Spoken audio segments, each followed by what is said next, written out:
You searched how to buy shares of Leonardo SpA. Leonardo is an Italian aerospace, defense and security company listed on CBOE EU under the ticker LDO.MI.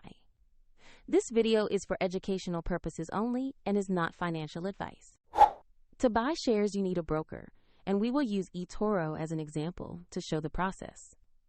After registering, you must verify your account, usually by uploading an ID, and add funds before you can place a trade. Use the platform search bar and type the ticker LDO.MI to find the listing. Make sure you select the Leonardo SpA entry traded on CBOE EU to locate the correct asset.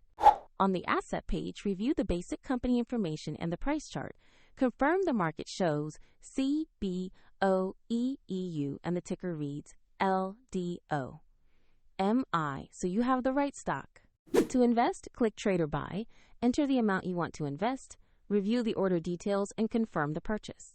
If the market is closed, your order may execute when it opens, and if your balance is insufficient, the platform will prompt you to add funds before confirming. Your new position will appear in your portfolio where you can monitor it and set alerts if needed.